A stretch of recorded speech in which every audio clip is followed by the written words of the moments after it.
دنیا میں ایسی کئی ساری جگہیں موجود ہیں جہاں کروڑوں لوگ اس جگہ پر سفر کرتے ہیں، جہاں لاکھوں لوگ اپنی زندگی کے کئی ہزار گھنٹے اس جگہ پر گزار لیتے ہیں، بغیر یہ جانے کہ جس جگہ پر وہ اپنا وقت گزار رہے ہیں شاید اس جگہ کی حقیقت کچھ اور ہے۔ 1890s میں بنی یہ جگہ جو کہ لنڈن انڈر گراؤنڈ کے نام سے مشہور ہے، جو کہ سال میں تقریباً 1.5 بلین لوگ اس جگہ کو استعمال کرتے ہیں، لیکن اسی کے ساتھ ساتھ کچھ ایسے واقعات بھی پائے جاتے ہیں جو کہ انسانی دماغ اور لاجکس دونوں کو پیچھے چھوڑ جاتی ہے۔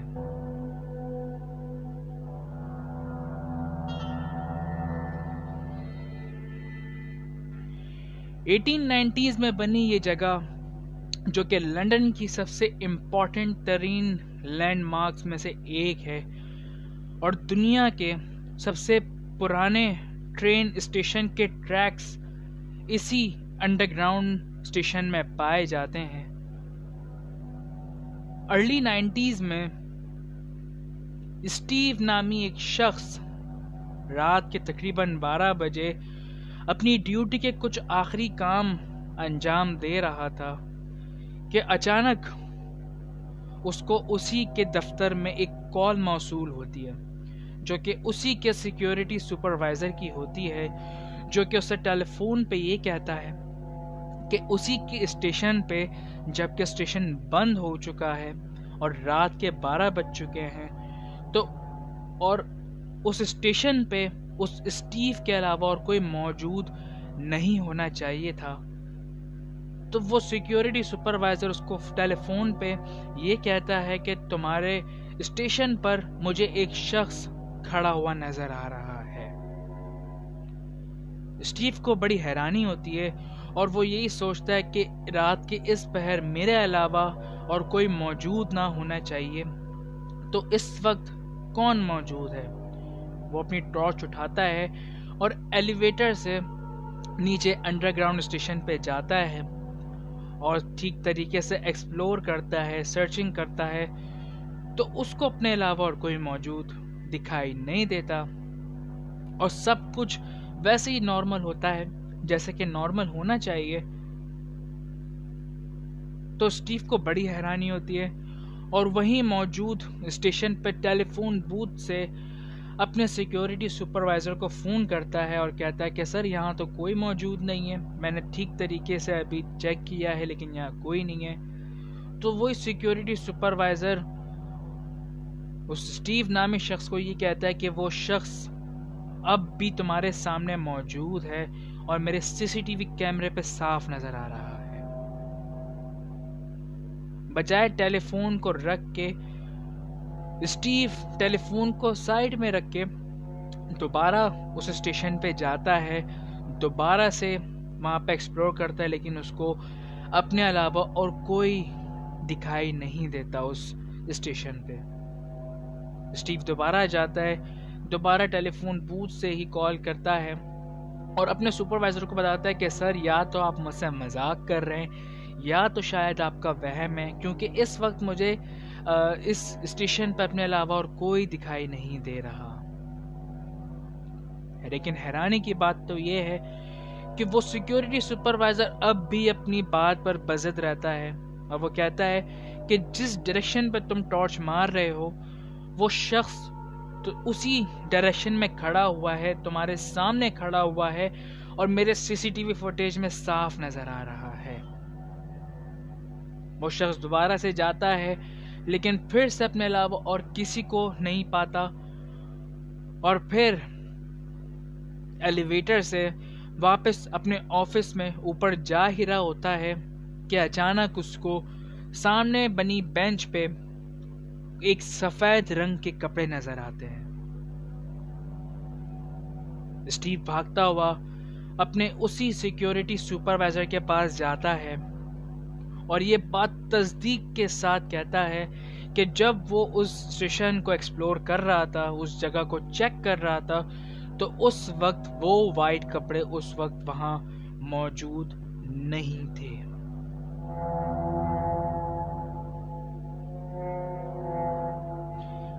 تب جا کے ریئلائز ہوتا ہے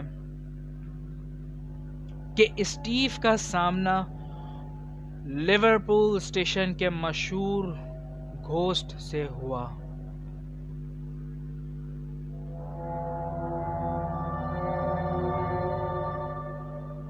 اسی طریقے سے ارلی 90s میں پاکستانی نژاد شخص طارق رانا تھوڑا سا ہی آگے بیکن ٹری اسٹیشن پہ کچھ آخری کام کے رسومات انجام دے رہا تھا اپنے ہی دفتر میں بیٹھ کے، کہ اچانک اس کا دروازہ، اس کے دفتر کا دروازہ وائبریٹ ہونے لگتا ہے۔ طارق رانا صاحب کو یہ لگتا ہے کہ شاید کوئی اسٹیشن پہ ٹرین آ رہی ہوگی، تو وہ اس بات کو اگنور کر دیتا ہے۔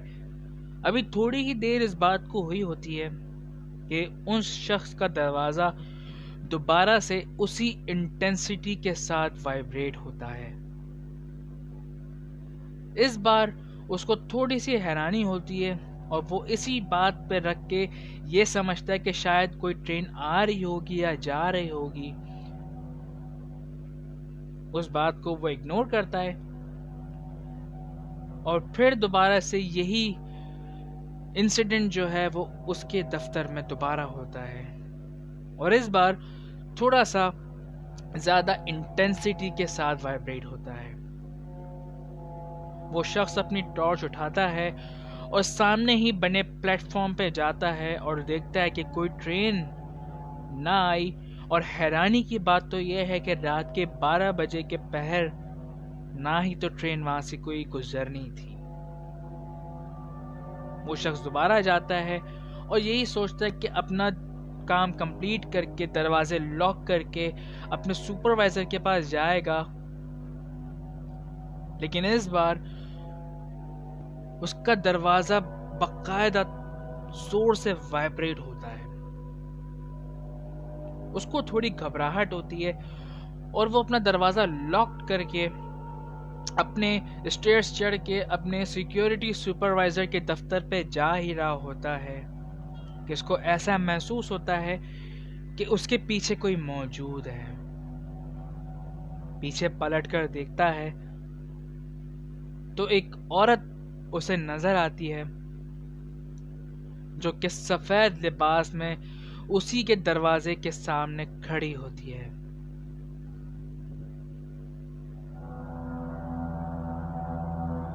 بھاگتا ہوا اپنے سیکیورٹی سپروائزر کے پاس جاتا ہے اور اس کو اس بات کا سارا واقعہ بتا ہی رہا ہوتا ہے کہ اسی کا سپروائزر اس سے یہ پوچھتا ہے کہ کیا تم نے لمبے بالوں والی بنا چہرے کی کوئی عورت تو نہیں دیکھ لی؟ یہ سن کے طارق رانا صاحب کے خوف میں مزید اضافہ ہوتا ہے۔ Long blonde lady without a face, London Liverpool station اسی گھوسٹ کے نام سے مشہور ہے۔ اسی طریقے سے یہ لندن انڈر گراؤنڈ اسٹیشن پورے شہر میں پھیلا ہوا ہے۔ سب سے مشکل ترین کام اس اسٹیشن پہ جو ہوتا ہے وہ ٹریک واکنگ کرنے والوں کا ہوتا ہے۔ ان کا کام یہ ہوتا ہے کہ وہ رات کے 12 بجے کے بعد جبکہ تمام ٹرینز کے ٹائمنگ ختم ہو جاتی ہیں تو وہ ایک اسٹیشن سے 10 میل دور دوسرے اسٹیشن جاتے ہیں، ٹریک واکنگ کرتے کرتے، اور اپنی ٹارچ لے کے یہ چیک کرتے ہیں کہ کوئی پیسنجر رہ تو نہیں گیا ہے یا کوئی ڈرگ ایڈکٹ شخص وہاں کوئی ٹریکس پہ موجود تو نہیں ہے، یا پھر کوئی ایسی ایکٹیویٹی جس کی وجہ سے ٹرین کو یا پھر کسی انسانی جان کو خطرہ ہو سکے۔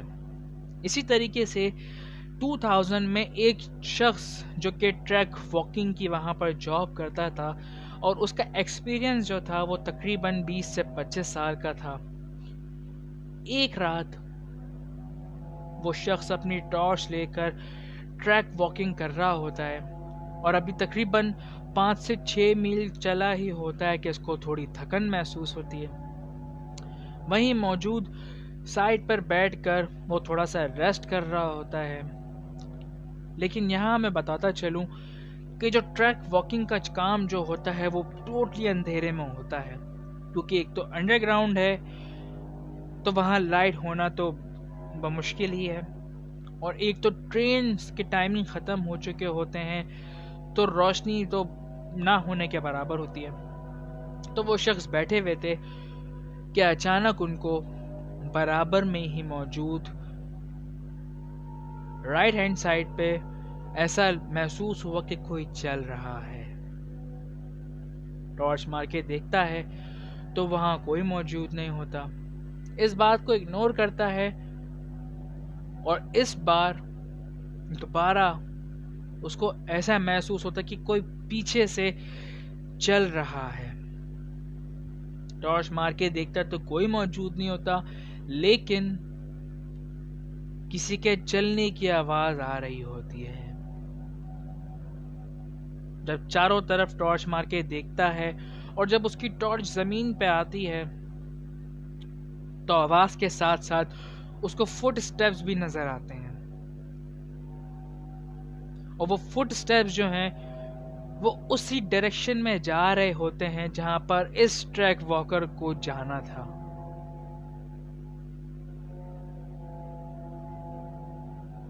لیکن وہ شخص اگلے جب اسٹیشن پر پہنچا، بیکن ٹری اسٹیشن پر پہنچا اور وہیں موجود اپنے سپروائزر کے دفتر میں گیا اور اس کو اپنے سارے واقعے کا بارے میں بتایا، تو اس کے سپروائزر نے اس سے وہی سوال کیا کہ کیا تم نے کسی کے فٹ سٹیپس دیکھے؟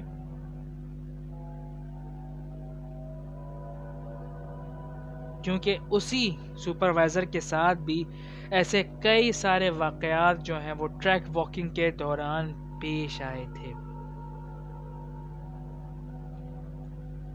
تو یہ تھی ایک چھوٹی سی داستاں جو کہ آج تک وہاں جو لوگ سفر کرتے ہیں ان میں سے کچھ لوگوں کے ساتھ ایسے واقعات پیش آئے ہیں۔ اگر آپ لوگوں میں سے کسی کے ریلیٹیو لندن میں رہتے ہوں تو ضرور لندن انڈر گراؤنڈ اسٹیشن کے بارے میں پوچھئے گا۔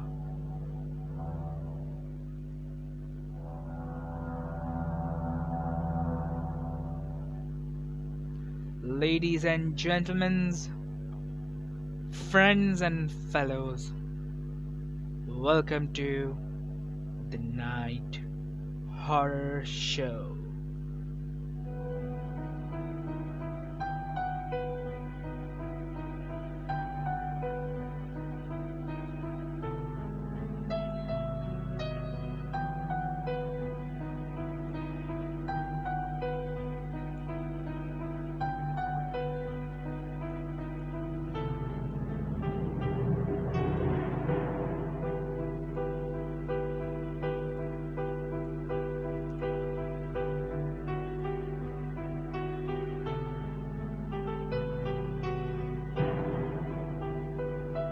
Alright folks, ladies and gentlemen, تمام سننے والوں کو السلام علیکم۔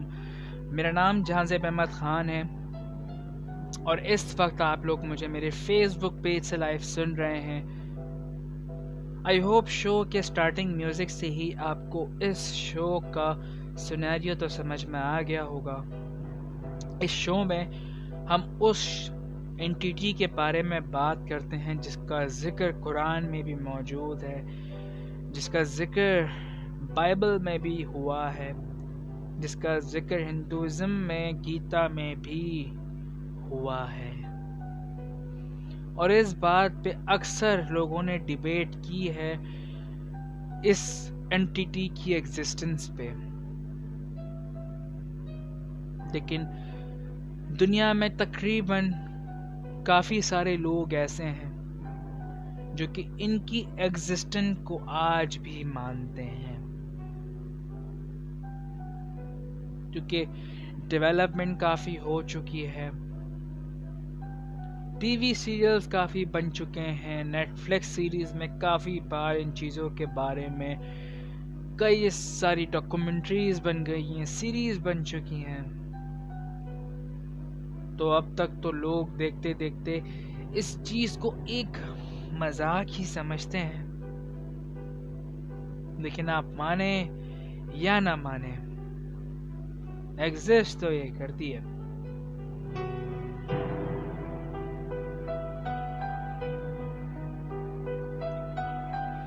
چلے جناب، ہمارے شو میں شامل ہونے کے 2 سے 3 طریقے ہیں جو میں آپ کو جلدی سے بتاتا چلوں۔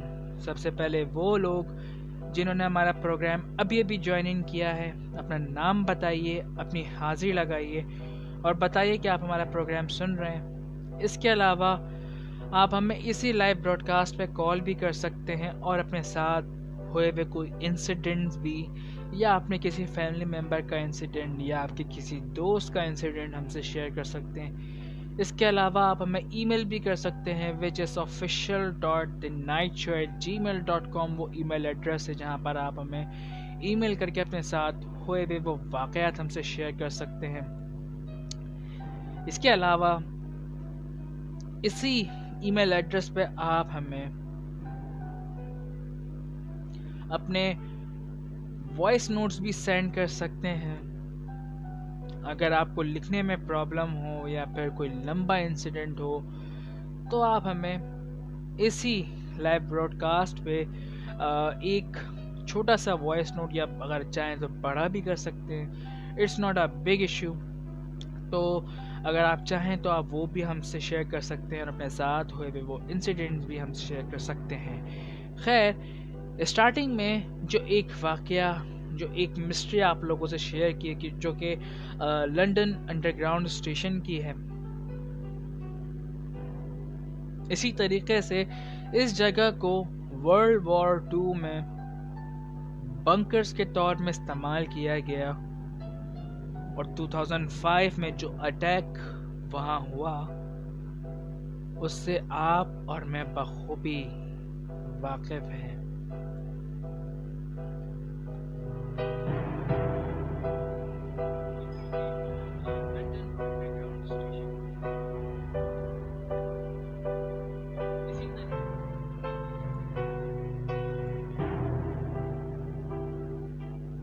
چلیں جناب، بڑھتے ہیں ایک ای میل کی طرف جو کہ ہمیں ایک صاحبہ نے بھیجی ہے، جنہوں نے نام مینشن کرنے سے منع کیا ہے۔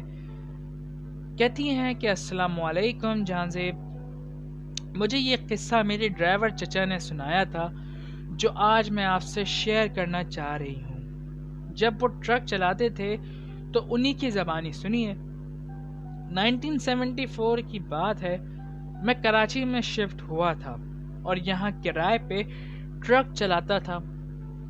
اس وقت اسٹیل مل شروع ہوئی تھی اور وہاں اکثر میں بجری کا ٹرک لے کر جاتا تھا اور اکثر رات میں فارغ ہو کر کراچی واپس بھی آ جایا کرتا تھا۔ اس ٹائم پر کراچی اتنا بڑا نہیں تھا، بس کا آخری سٹاپ ڈگ روڈ تھا، اس سے آگے روڈ بھی صحیح طریقے سے نہیں بنی ہوئی تھی اور بہت ہی کم لوگ تھے جو ڈگ روڈ سے آگے کا سفر کرتے تھے۔ صرف پرائیویٹ بسز اور وینز چلا کرتی تھیں۔ جب اسٹیل مل شروع ہوئی تو اس کے بعد بڑا کام ملا، تو میں اکثر اسٹیل مل کے 2 چکر بھی لگا لیتا تھا۔ پیسوں کی ضرورت تھی اور میں جوان بھی تھا، تو میرے لیے یہ بہت اچھی بات ہوتی تھی کہ زیادہ پیسے کما سکوں۔ خیر، ایک رات میں کوئی 12-12:30 بجے کے قریب اسٹیل مل سے نکلا اور کوئی 5 سے 6 کلومیٹر کے بعد مجھے اندھیرے میں روڈ کے سائڈ پر ایک سایہ سا کھڑا ہوا نظر آیا۔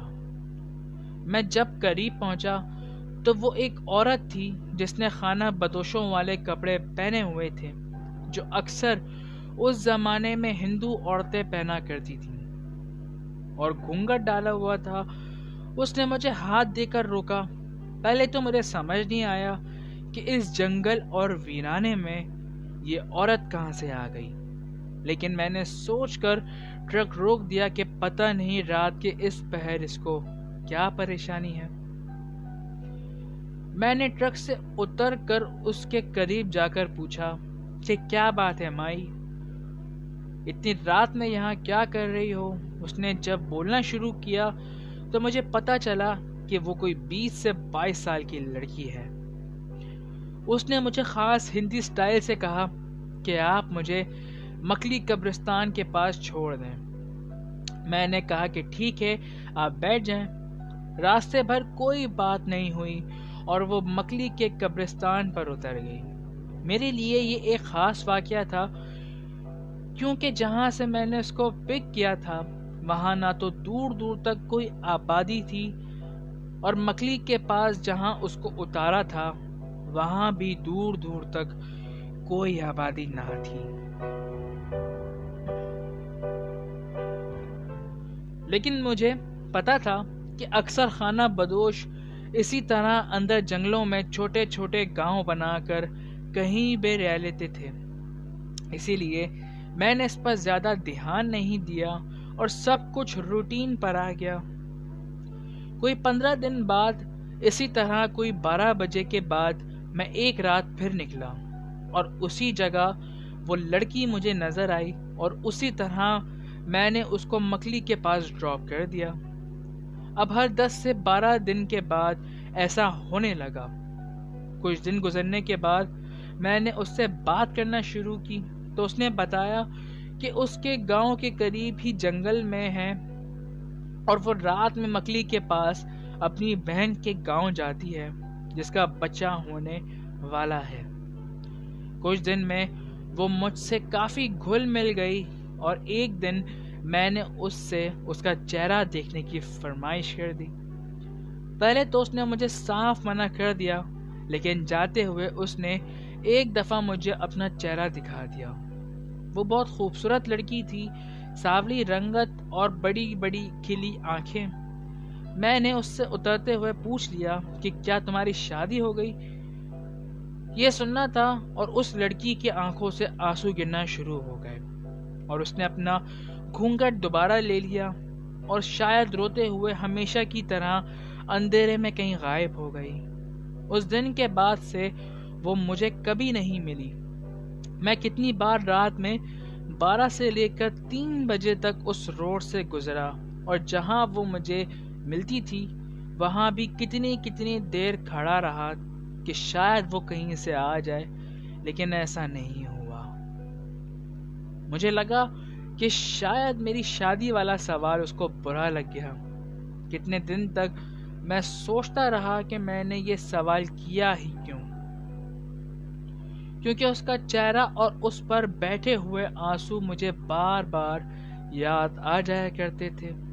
ایک دن میں نے فیصلہ کیا کہ اس کو ڈھونڈتا ہوں اور معافی مانگتا ہوں، کیا پتا کہیں مل جائے اور مجھے معاف کر دے، کیونکہ دل کو سکون نہیں مل رہا تھا۔ یہ سوچ لے کر میں ایک صبح اس جگہ پہنچ گیا جہاں اس کو پہلی بار دیکھا تھا، اور وہیں روڈ کے ساتھ اندر کی طرف چلتا چلا گیا۔ کافی دور جانے کے بعد کچھ کھنڈرات نظر آئے جو کافی پرانے لگ رہے تھے۔ مجھے پہلی بار پتا چلا کہ اس جنگل میں کھنڈرات بھی ہیں۔ وہاں پہنچ کر بڑی وحشت سی ہونے لگی اور ایک عجیب سی مایوسی میرے ذہن پر چھانے لگی۔ ابھی میں سب کچھ دیکھ ہی رہا تھا کہ ایک ہندو سادھو کہیں سے آ گیا اور مجھے آ کر پوچھا کہ بھائی کیا بات ہے، یہاں کیا کر رہے ہو؟ میں نے اس سے کہا کہ کچھ نہیں، بس کسی کو ڈھونڈتا ہوا یہاں نکل آیا ہوں، اور اس سے خانہ بدوشوں کا پوچھا تو اس نے کہا کہ یہاں دور دور تک کوئی خانہ بدوش نہیں رہتے، اور کئی سال سے اس کے علاوہ یہاں کوئی نہیں آیا۔ میں نے پوچھا کہ یہ کھنڈرات کیسے ہیں؟ تو اس نے بتایا کہ کئی سال پہلے یہ ایک گاؤں تھا اور یہاں ہندو بستے تھے۔ ایک ہندو کی لڑکی کی شادی کے دن اس گاؤں میں چراغاں ہو رہا تھا اور پتہ نہیں کیسے آگ لگ گئی اور دیکھتے ہی دیکھتے سارا گاؤں اسی آگ کی لپیٹ میں آ گیا اور سب جل کر مر گئے، جس میں سے جس لڑکی کی شادی تھی وہ بھی جل کر مر گئی۔ اس کے بعد جو لوگ بچے تھے وہ سب بھی یہاں سے چلے گئے اور پھر یہ گاؤں دوبارہ آباد نہ ہو سکا۔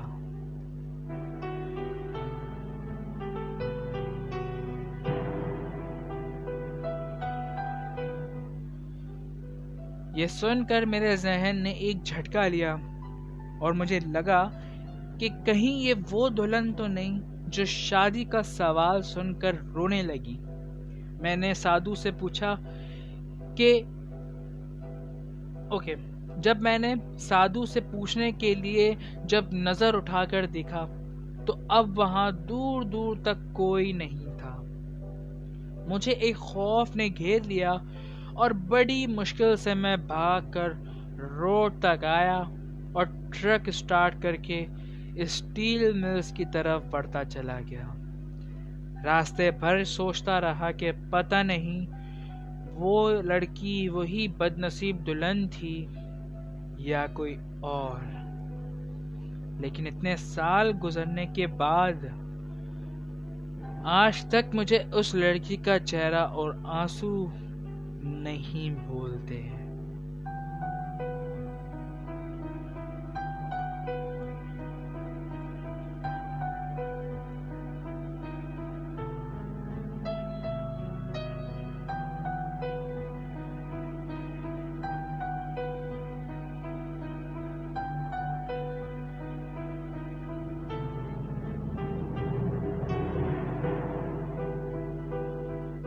چلے جناب، بہت بہت شکریہ جنہوں نے ہم سے ایک ای میل ہمیں سینڈ کی تھی۔ بہت بہت شکریہ۔ ایک کافی انٹرسٹنگ سا ایک یہ واقعہ ہے، اور اسٹیل مل بھی اب تو کچھ ہمارے پولیٹیکل معاملات کی وجہ سے اب جو ہے وہ تقریباً بند پڑی ہوئی ہے، اور اسٹیل مل جو ہے وہ کافی بڑے رقبے پر پھیلی ہوئی ہے، جس میں سے کچھ جگہیں جو ہیں وہ وہیں کے جو کام کرنے والے لوگ ہیں ان کو دی گئی ہیں رہنے کے لیے، جہاں پر وہ بھی رہتے ہیں اور ان کی فیملیز بھی رہتی ہیں۔ لیکن اسی کے ساتھ ساتھ اسٹیل مل میں سے تقریباً 100 میں سے 40% ایریا جنگل پر مبنی ہے، اور اسی جنگل میں موجود کچھ ایسے واقعات بھی ہیں جو کہ اکثر وہاں کے لوگوں کے ساتھ پیش آئے ہیں۔ ابھی ریسنٹلی 2 مہینے پہلے میں ایک وہاں پر کرکٹ میچ کھیلنے گیا تھا، تو میں گیا تھا جو کہ صبح کے وقت گیا تھا، اور صبح کے وقت ہی اس جگہ میں ایک عجیب وحشت نظر آ رہی تھی۔ پرانے درخت تھے اور آبادی جو تھی وہ تقریباً کافی فاصلوں پر بنی ہوئی تھی، جنگل تھے، عجیب درخت بنے ہوئے تھے، بہت ہی پرانے جیسے ہوں۔ لیکن کہا یہ جاتا ہے کہ جنات کی سب سے پسندیدہ جگہوں میں سے درخت سر فہرست ہے۔ کنواں، درخت، کھنڈرات، جنگلات، پہاڑ اور غار، یہ وہ جگہیں جو دن ہی دن میں ایک خوبصورت نظارہ آپ لوگوں کو دکھاتی ہے، لیکن اسی کے ساتھ ساتھ انہی خوبصورت نظاروں کے پیچھے ایک خوفناک یا کچھ خوفناک واقعات لوگوں کے ساتھ بھی پیش آئے ہیں۔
چلے جناب بڑھتے ہیں ایک نیکسٹ ای میل کی طرف جو کہ ہمیں رحمان صاحب نے بھیجی ہے۔ کہتے ہیں کہ السلام علیکم جہاں زیب، گلستان جوہر میں ایک یلو کیپ نام کا گراؤنڈ ہے جو کہ ایک زمانے میں بہت ہی مشہور تھا، اب کا پتہ نہیں، اور وہاں بڑی ٹیمز آتی تھیں میچز وغیرہ کھیلنے، اور مغرب کے بعد وہاں بڑا اندھیرا ہو جایا کرتا تھا، اور وہ گراؤنڈ اور ان کے آس پاس کا ایریا بھی کافی سنسان ہو جاتا تھا۔ میں نے اکثر لوگوں سے سنا تھا کہ وہاں اثرات ہیں، اور اکثر لوگوں کا وہاں اس طرح کی چیخیں بھی وہاں پر لوگوں کو سنائی دی گئی ہیں۔ اس گراؤنڈ کے ساتھ ہی ایک چھوٹی سی گلی بھی تھی، اور اسی کے سامنے 2 سے 3 اسکول کی بلڈنگز بھی تھیں۔ لوگوں کا کہنا تھا کہ اسکول بھی ہانٹڈ ہیں، اور ان اسکولز میں سے ایک اسکول کا 1st اور 2nd فلور اس لیے بند کیا ہوا ہے۔ مجھے ان باتوں کا کبھی یقین نہیں تھا، اور میں ہمیشہ ان باتوں کو سن کر ہنس دیا کرتا تھا۔ میں اس ٹائم پر ایک بینک میں جاب کرتا تھا۔ یہ قصہ اس رات کا ہے جب کلوزنگ تھی، اور میں رات کے تقریباً 12 یا 12:30 بجے کے قریب بینک سے فارغ ہوا اور اپنے ایک دوست کے ساتھ بائک پر جوہر کی طرف آ رہا تھا۔ ہماری بائک پتہ نہیں کیسے اس گراؤنڈ کے سامنے آتے ہی اچانک بند ہو گئی۔ میں نے اپنے دوست سے پوچھا کہ کیا ہوا بھائی؟ اس نے مجھے بتایا کہ یار اچانک بالکل بائک ڈیڈ ہو چکی ہے۔ ہم دونوں بائک سے اترے اور وہ نیچے بیٹھ کر انجن میں کچھ کرنے لگا کہ میری نظر گراؤنڈ کے پاس پڑی ہم دونوں بائک سے اترے اور وہ نیچے بیٹھ کر انجن میں کچھ کرنے لگا کہ میری نظر گراؤنڈ کے پار اسکول کی بلڈنگ کی طرف پڑ گئی۔ تو میں نے دیکھا کہ جیسے 2nd فلور پر ایک ونڈو میں کوئی کھڑا ہوا ہے۔ میں نے زیادہ غور کرتے ہوئے دیکھا تو اب کی بار مجھے ایک آدمی نظر آیا جس نے سر پر چادر اوڑھی ہوئی تھی، اور وہ ونڈو سے ہم کو ہی دیکھ رہا تھا۔ پہلے تو میں نے اس کو اگنور کیا کیونکہ مجھے لگا کہ کوئی چوکیدار ہوگا جو ہم کو اسکول سے دیکھ رہا ہے، لیکن میرے دیکھتے ہی دیکھتے اس آدمی کی آنکھیں ایسے چمکنے لگیں کہ جیسے کسی بلی کی چمکتی ہیں، اور ساتھ ہی اس آدمی نے اپنی چادر ہٹائی تو میری چیخیں نکل گئیں۔ وہ ایک بلی کی شکل کی کوئی مخلوق تھی۔ میرے دوست میری چیخ سے گھبرا گیا اور فوراً اٹھا کہ کیا بات ہے رحمان، کیوں چیخ رہے ہو؟ اور اس نے پہلے تو میری طرف دیکھا اور اسی ڈائریکشن میں دیکھا جہاں میں دیکھ رہا تھا تو اس کو وہی حال ہوا. میں تو شاید ہوش و حواس میں ہی نہیں تھا، لیکن میرا دوست مجھے جیسے تیسے کر کے میرا ہاتھ پکڑ کر تیز دوڑتا ہوا کمرشل ایریا تک آ گیا جہاں رونق کافی زیادہ ہو رہی تھی. وہاں ہم دونوں نے ایک ہوٹل سے پانی پیا اور تھوڑی دیر کے لیے بیٹھ گئے. وہ ہوٹل کسی پٹھان کا تھا. وہ پٹھان مالک ہمارے پاس آ کر پوچھنے لگا کہ کیا بات ہے. ہم نے ساری بات بتائی تو اس نے کہا کہ یار اس ٹائم پر وہاں اکثر لوگوں کو یہ سب نظر آ جاتا ہے، آپ کو وہاں رکنا نہیں چاہیے تھا. اور وہ بیچارہ خود گیا اور ہماری بائک لے کر آیا. اس دن کے بعد سے میں نے رات تو دور کی بات ہے، دن کے وقت بھی وہاں گزرنا چھوڑ دیا. اور پھر کچھ ہی ٹائم بعد ہم گلشن اقبال شفٹ ہو گئے.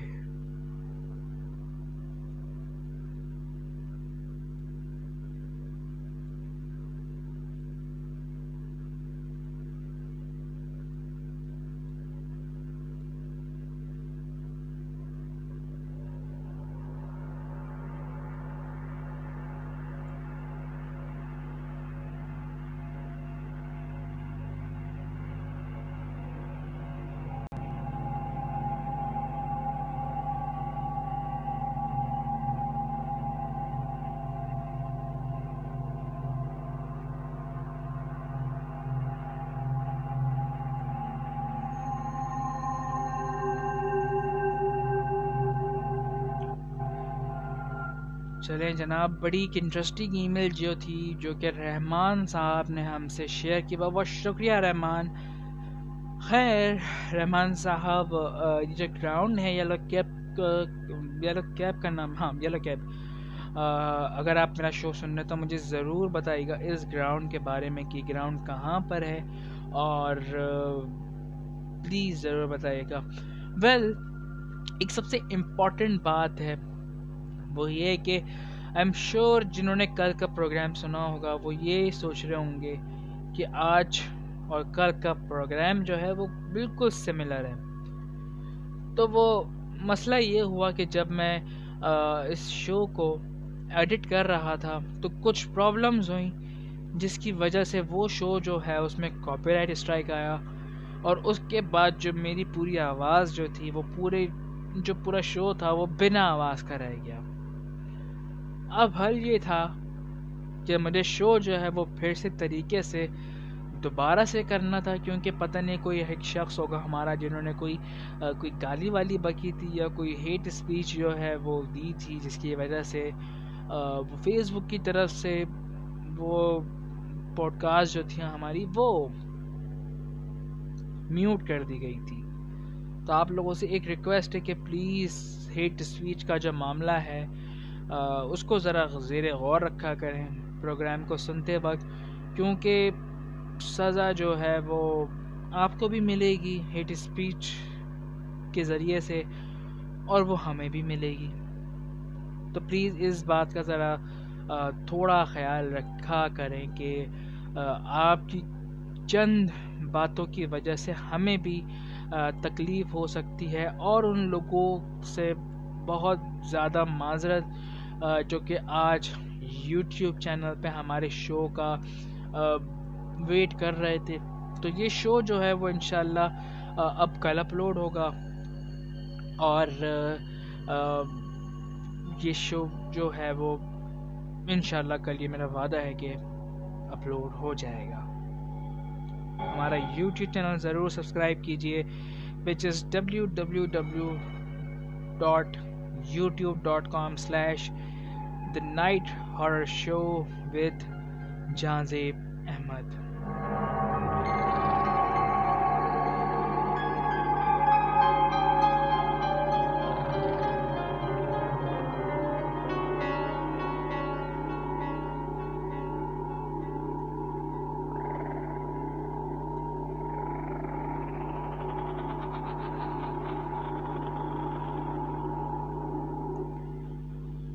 چلیں جناب، 1:41 ہو چکے ہیں اور میرا اور آپ کا ساتھ تقریباً 19 سے 20 منٹ کا رہ چکا ہے. تو کوشش کرتے ہیں کہ آپ سے انٹرسٹنگ واقعات جو ہیں وہ آپ سے شیئر کریں. چلتے ہیں ایک ای میل کی طرف جو کہ ہمیں انونیمس میں بھیجی ہے اور کہتی ہیں کہ السلام علیکم. بہت ہی پرانے زمانے کی بات ہے. ہم لوگ پیر کالونی میں رہتے تھے اور اس زمانے میں ہم سب صحن میں چارپائی ڈال کر سوتے تھے. ہمارے گھر کے برابر والا گھر کافی ٹائم سے بند تھا اور اس میں ایک امرود کا درخت لگا ہوا تھا جو ہمارے گھر کے صحن تک آتا تھا. ایک رات میں صحن میں سب گھر والوں کے ساتھ سو رہا تھا کہ مجھے گھنگروں کی آواز آئی. پہلے تو میں نے اگنور کیا، لیکن وہ آواز جب بہت صاف آنے لگی تو میں نے اٹھ کر چیک کیا کہ یہ آواز کہیں سے آ رہی ہے. مجھے اندازہ ہوا کہ یہ آواز برابر والے گھر سے آ رہی ہے. مجھے ساتھ ساتھ یہ عجیب لگا کہ میرے علاوہ میرا بھائی، امی اور ابو بھی صحن میں سو رہے تھے، لیکن کوئی بھی اس آواز پر اٹھا نہیں. خیر، میں ہمیشہ سے ہی ایک نیٹر ٹائپ کا انسان ہوں، اس لیے مجھے کبھی ان سب باتوں سے ڈر نہیں لگا. اس لیے میں نے ہمت کی اور صحن کی دیوار جو دوسرے گھر سے ملتی تھی اس پر چڑھ کر جھانک کر برابر والے گھر میں دیکھا تو مجھے نظر آیا کہ جیسے ایک عورت جس نے بالکل سفید کپڑے پہنے ہوئے ہیں وہ صحن میں درخت کے ساتھ چکر لگا رہی ہے اور وہ گھنگروں کی آواز اسی کی ہے. میں ابھی اسے دیکھ ہی رہا تھا کہ اس نے میری طرف دیکھا. وہ آنکھیں مجھے آج تک نہیں بھلا سکا کیونکہ اتنی لال انگارہ آنکھیں میں نے لائف میں کبھی نہیں دیکھی. میں زور سے آواز لگائی کہ کون ہو. میری اس آواز سے میرے سب گھر والے جاگ گئے اور میری آنکھوں کے سامنے وہ عورت بھی کہیں غائب ہو گئی. میں نیچے آ گیا اور سب گھر والے پریشان ہو گئے اور پہلے تو سب نے یہی سوچا کہ شاید کوئی چور پکڑ لیا ہے میں نے، کیونکہ اس ٹائم پر چور بہت آتے تھے اور لوگوں کے گھروں کو اکثر لوٹا ماری کا نشان بنایا کرتے تھے. میں نے اس وقت تو سب کو سونے کا کہا، لیکن صبح اٹھ کر سب کو رات والی کہانی سنائی. ابو اور بھائی نے تو مذاق اڑایا، لیکن امی نے مجھے بتایا کہ جب وہ فجر سے پہلے اٹھتی ہیں تو ان کو بھی اکثر یہ آوازیں آتی ہیں، لیکن نماز شروع کرتے ہی یہ آوازیں ختم ہو جاتی ہیں. اس دن کے بعد سے امی نے سونے سے پہلے گھر کو حصار میں لے کر دعائیں پڑھ کر سونا شروع کر دیا اور پھر ہم کو کبھی اس طرح کی آوازیں یا چیزیں نظر نہیں آئیں. لیکن ایریا والے اکثر مجھے ایک سفید کپڑے والی عورت کا قصہ سناتے ہوئے نظر آ جاتی تھی اور میں سوچتا تھا کہ شاید یہ وہی عورت ہے جس کی آنکھوں کو میں کبھی بھلا نہیں سکتا.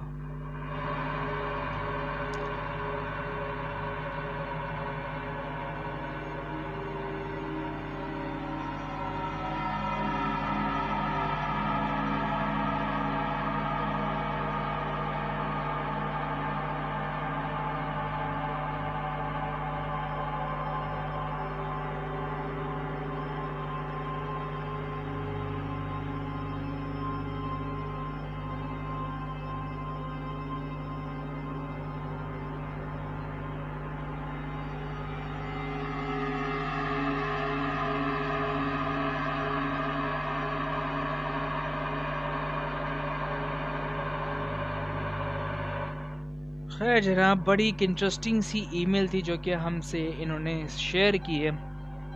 اگر آپ ہمارا شو سن رہے ہیں تو ضرور اس گھر کے بارے میں ہمیں پوائنٹ آؤٹ کیجیے گا. مجھے official.thenightshow@gmail.com پہ ای میل کر کے اس گھر کے بارے میں ہمیں ضرور بتائیے گا، تاکہ اگر پاسبل ہو تو اس گھر کو ہم رات میں جا کے ایکسپلور کریں اور ایک چھوٹا سا شو جو ہے وہ انویسٹیگیشن شو میں کنورٹ کر کے آپ لوگوں کو انٹرٹین کیا جائے، تاکہ آپ کو بھی دیکھنے والوں کو بھی مزہ آئے اور ہمیں کرنے میں بھی مزہ آئے.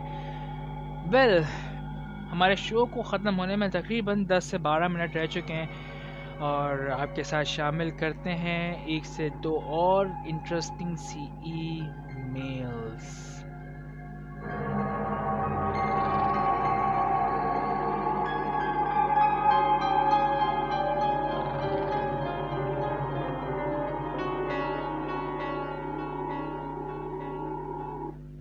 چلیں جناب، بڑھتے ہیں ایک اور ای میل کی طرف جو کہ ہمیں سلمان نے بھیجی ہے.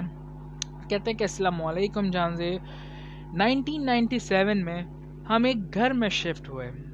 میں جوائنٹ فیملی میں رہتا ہوں، تو میرے ساتھ میرے 2 چچا اور ان کی فیملی بھی رہتی ہیں. بڑے چچا کی کوئی اولاد نہیں ہے، اس لیے انہوں نے مجھے اپنے ہی بیٹا بنایا ہوا ہے، اور بچپن سے ہی مجھ سے وہ بے پناہ پیار کرتے ہیں، اور میرا بھی کچھ یہی حال ہے. میری ساری ذمہ داری بھی انہوں نے ہی اٹھائی ہوئی ہے.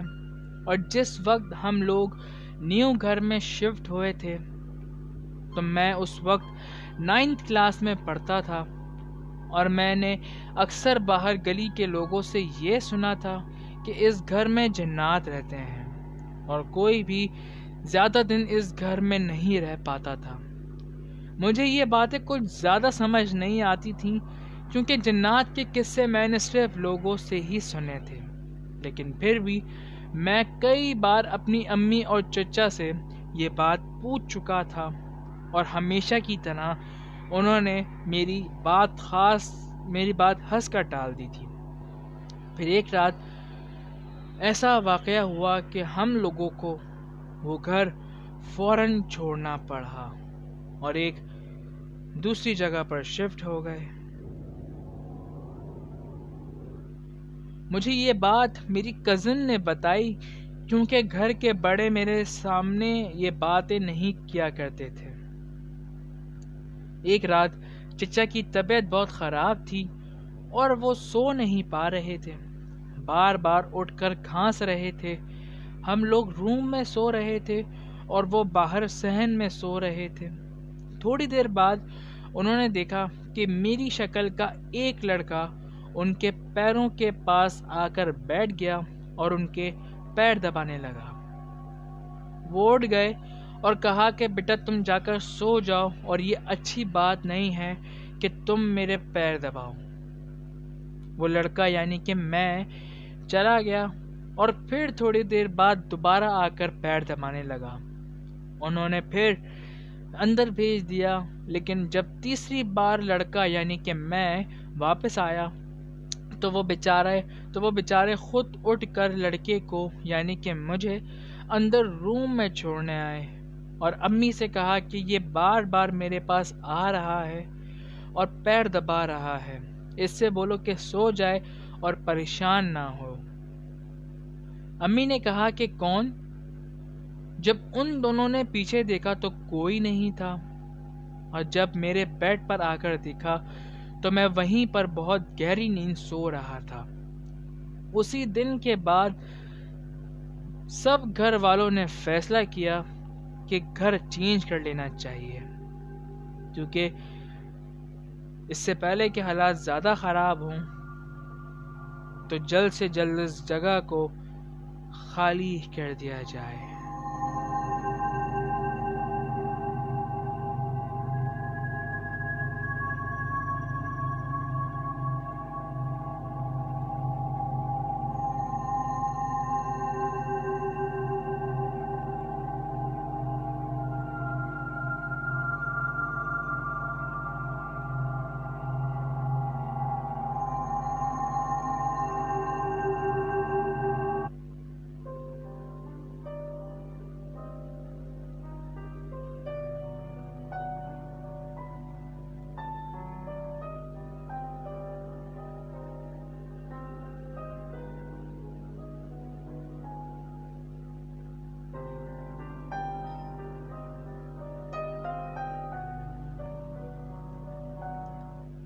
چلیں جناب بڑھتے ہیں ایک اور انٹرسٹنگ سی ای میل کی طرف جو ہمیں بھیجی ہے رمشا نے. اور یہ ای میل جو ہے یہ کافی لمبی ہے اور میں بھی شاید شو کی آج آخری ای میل ہو. تو چلتے ہیں ایک اس انٹرسٹنگ سی ای میل کی طرف. اور اس ای میل کو آج میں اپنے فیس بک پیج پہ بھی شیئر کر چکا ہوں, تو اگر کسی نے سن لی ہو پہلے سے یا پڑھ لی ہو تو پلیز دوبارہ سے نہ پڑھیے گا. خیر, کہتی ہیں کہ السلام علیکم. یہ سٹوری میرے ایک دوست کی مما نے سنائی تھی. میں ناظم آباد کے ایک گورنمنٹ سکول میں پڑھتی تھی. وہ سکول گرلز سکول تھا, لیکن وہاں ہم اکثر جن اور بھوتوں کی کہانیاں سنتے رہتے تھے. وہاں کی پرانی اسٹوڈنٹس کا کہنا تھا کہ کئی سال پہلے ایک ٹیچر نے کسی وجہ سے وہاں خودکشی کر لی تھی اور ان کی لاش اسٹاف روم میں سے ملی تھی. کچھ سال بعد وہ اسٹاف روم توڑ دیا گیا اور اسکول کی ایکسپینشن ہو گئی. کچھ لڑکیاں بتاتی تھیں کہ اسکول کا کوریڈور جہاں ختم ہوتا ہے وہ پہلے اسٹاف روم تھا, لیکن اب وہ گراؤنڈ کی طرف اوپن ہو گیا ہے. خیر, ایک دن چھٹی کے وقت میری وین کافی لیٹ ہو گئی اور ہم 2 لڑکیاں اسکول میں اکیلی رہ گئیں. ماسی وغیرہ بھی کام ختم کر کے ہمارے ساتھ ہی گیٹ پر آ کر بیٹھ گئیں اور ہم دونوں اور ایک ماسی باتیں کرنے لگے. تھوڑی دیر بعد میں ماسی کا بھائی بھی آ گیا اور اس کو پک کرنے, لیکن وہ جانے سے منع کرنے لگی کیونکہ لڑکیوں کو اسکول اکیلے چھوڑ کر وہ نہیں جا سکتی تھی. ہم دونوں نے اس سے کہا کہ ہم اکیلی نہیں ہیں اور گارڈ انکل بھی ساتھ ہیں, اس لیے کوئی مسئلہ نہیں ہے اور وہ چلی جائیں. وہ نہ چاہتے ہوئے بھی ہم دونوں کے اصرار کرنے پر چلے گئیں اور ہم دونوں گیٹ پر ہی بیٹھ کر اپنی باتیں کرنے لگے. گارڈ انکل نے تھوڑی دیر بعد ہم سے کہا کہ بیٹا, میں سامنے روڈ کراس کر کے مارکیٹ سے سگریٹ لے کر آتا ہوں, آپ دونوں یہیں رہنا اور اگر وین آ جائے تو باہر سے کنڈی لگا کر چلی جانا.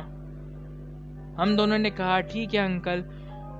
ان کے جاتے ہی میں نے اپنے دوست سے کہا کہ چل کر اسٹاف روم اور پرنسپل کے روم میں دیکھتے ہیں اور اس عورت کی روح کو ڈھونڈتے ہیں.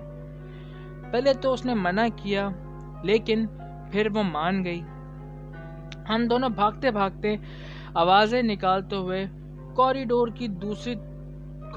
کی کونے سے دوسرے تک پہنچ گئے. لاسٹ میں ہی اسٹاف روم اور پرنسپل کا روم تھا. میں نے پرنسپل کے روم میں اندر جھانکا تو دیکھا کہ کوئی منہ اس طرف کر کے ان کی سیٹ پر بیٹھی ہے جس کے بال بہت لمبے ہیں. مجھے لگا کہ شاید پرنسپل ابھی تک آفس میں ہیں اور ہم بلا وجہ ہی سمجھ رہے ہیں کہ سب جا چکے ہیں. میں نے کہا کہ سوری میڈم اور باہر آ گئی. میری دوست بھی میرے پیچھے تھی اور اس نے مجھے چپکے سے کہا کہ کیا ہوا. ابھی ہم دونوں مڑے ہی تھے کہ کوریڈور کے دوسری طرف بایولوجی کی میڈم بھی کھڑی ہوئی نظر آئیں اور مجھے اشارے سے بلایا. میں بھاگ کر ان کے پاس پہنچی تو انہوں نے کہا کہ تم دونوں ابھی تک گئی نہیں. ہم نے بتایا کہ میڈم وین نہیں آئی ابھی تک. میڈم نے میرے سر پر ہاتھ پھیرا اور کہا کہ بیٹا اسکول میں آئندہ اس ٹائم پر اکیلے نہیں جانا ورنہ مسئلہ ہو سکتا ہے تمہارے ساتھ. یہ بات مجھے کافی عجیب سی لگی کیونکہ جس طریقے سے انہوں نے مجھے کہا تو مجھے تھوڑا سا ڈر سا محسوس ہونے لگا کیونکہ ان کا لہجہ بڑا عجیب سا تھا. پھر انہوں نے مجھ سے بایو کی بک مانگی جو میں اپنے بیگ سے لینے گیٹ تک آئی اور واپس گئی تو وہاں کوئی نہیں تھا, بلکہ پورے اسکول میں کوئی نہیں تھا. ہم دونوں دوستوں کو خوف آنے لگا. ہم واپس گیٹ کی طرف بھاگے اور اتنے میں ہی ہماری وین بھی آ گئی اور گارڈ انکل بھی آ گئے.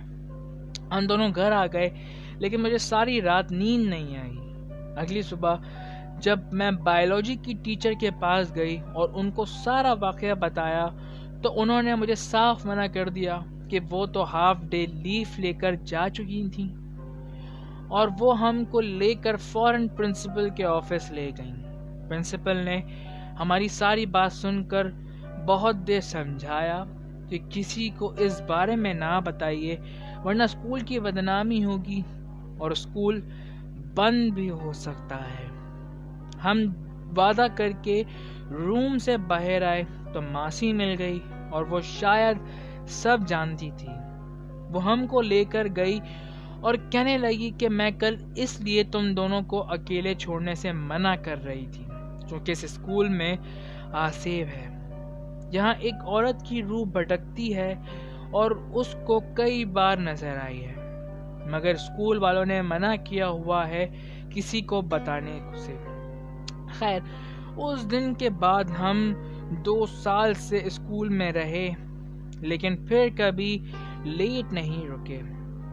نہ چھٹی کے بعد اکیلے اندر گئے لیکن کئی دن تک مجھے وہ عورت اور اس کے لمبے بال یاد رہے.